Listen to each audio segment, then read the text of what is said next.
निस्फ सदी का किस्सा है, 2-4 बरस की बात नहीं। 20 दिसंबर 1972 को पंजाब असेंबली के अकब में कूपर रोड पर उस वक्त की हुक्मरान जमात पीपल्स पार्टी के कारकुनों ने ऑपोजिशन की एक तवाना आवाज ख्वाजा मोहम्मद रफीक के सीने पर गोलियां बरसाकर इन्हें खामोश कर दिया। ख्वाजा मोहम्मद रफीक की वक्त के हुक्मरान जुल्फिकार अली भुट्टो से क्या लड़ाई थी? ख्वाजा मोहम्मद रफीक की 50वीं बरसी पर मुनक्किदा तकरीब में ख्वाजा साहब मरहूम पर कम और इमरान खान पर ज्यादा बातें हुई। ख्वाजा साहब के बरखुरदार ख्वाजा साद रफीक इस तकरीब के मेजबान और वजीर दिफा ख्वाजा मोहम्मद आसिफ तकरीब की सदारत फरमा रहे थे।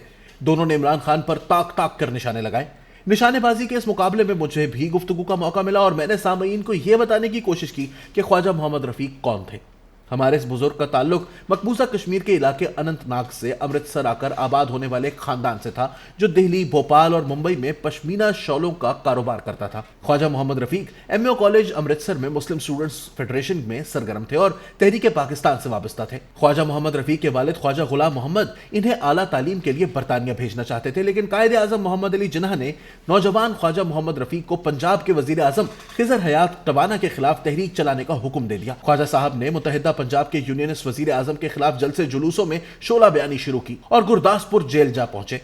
वो बरतानिया जाने के बजाय पाकिस्तान बनाने की जद्दोजहद में मसरूफ रहे। पाकिस्तान बन गया तो महाजिर बनकर लाहौर आ गए। अमृतसर, दिल्ली, भोपाल और मुंबई में अपने खानदान की जायदादों के कागजात दिखाकर लाहौर में बहुत कुछ ले सकते थे, लेकिन इस मर्द दरवेश ने अंदरून लोहारी दरवाजे में एक 10 मरले के मकान पर इक्तफा किया। कायदे आजम रहमतुल्लाह अलैह की वफात के बाद हुसैन शहीद सोहरवर्दी ने अवामी लीग बनाई तो ख्वाजा मोहम्मद रफीक ने शेख मुजीबुर रहमान, नवाबजादा नसरुल्लाह खान और मौलाना अब्दुल सत्तार न्याजी के हमराह इस नई जमात में शमूलियत इख्तियार कर ली। 1958 में जनरल अयूब खान ने पाकिस्तान में पहला मार्शल लॉ लगाया तो ख्वाजा मोहम्मद रफीक इस फौजी डिक्टेटर को ललकारने वालों में पेश थे। इस दौर में हुसैन शहीद सोहरवर्दी से लेकर ख्वाजा मोहम्मद रफीक तक तहरीक पाकिस्तान के दर्जनों रहनुमाओं पर गद्दारी के मुकदमात बनाए गए। वो जिस शहर में डिक्टेटर के खिलाफ तकरीर करते वहां मुकदमा कायम हो जाता। ख्वाजा साहब ढाका, कराची, लाहौर और रावलपिंडी में 2 दर्जन मुकदमात भुगतते रहे। इन्हें मुल्तान, साहिवाल और बहावलपुर की जेलों में बंद रखा गया। इन्हीं दिनों 23 दिन की भूख हड़ताल भी की और बीमार पड़ गए। मोहतरमा फातिमा जिन्ना ने जनरल अयूब खान के खिलाफ सदारती इलेक्शन लड़ने का ऐलान किया तो ख्वाजा मोहम्मद रफीक और के.एच. खुर्शीद ने मगरबी पाकिस्तान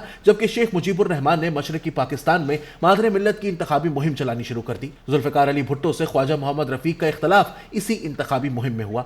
जब खान अब्दुल गफ्फार खान, वली खान, गौस बख्श बजिंजो, अताउल्लाह मेंगल, खैर बख्श मरी और शेख मुजीबुर रहमान ने मादरे मिल्लत की हिमायत शुरू की तो जनरल अयूब खान ने मादरे मिल्लत को गद्दार करार दे दिया। भुट्टो साहब अयूब खान के साथी थे और ख्वाजा मोहम्मद रफीक ने अयूब खान के किसी साथी को कभी मुआफ ना किया। भुट्टो साहब ने मुआहिदा ताशकंद के खिलाफ वजारत खारजा से इस्तीफा दे दिया तो ख्वाजा साहब भी मुआहिदा ताशकंद की मुखालिफत कर रहे थे। भुट्टो साहब ने हबीब जालिब के जरिए ख्वाजा मोहम्मद रफीक से मुलाकात की कोशिश की, लेकिन ख्वाजा साहब ने मुलाकात से इनकार कर दिया। ख्वाजा साहब की पाकिस्तान से मोहब्बत का यह आलम था कि शेख मुजीबुर रहमान ने 6 नुकात पेश किए तो ख्वाजा साहब ने अपने पुराने दोस्त को समझाने की कोशिश की।